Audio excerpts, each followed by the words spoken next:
You ask Tiger to solve. This deals with linear equations with one unknown.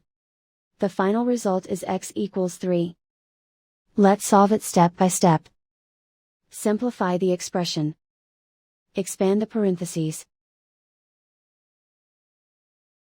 Multiply the coefficients. Simplify the arithmetic. Group all constants on the right side of the equation. Subtract 12 from both sides. Simplify the arithmetic.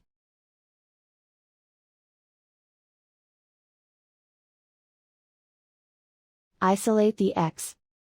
Divide both sides by 8.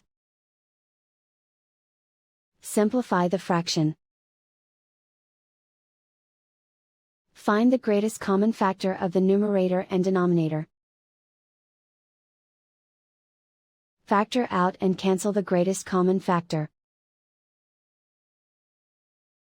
And so the final result is x equals 3.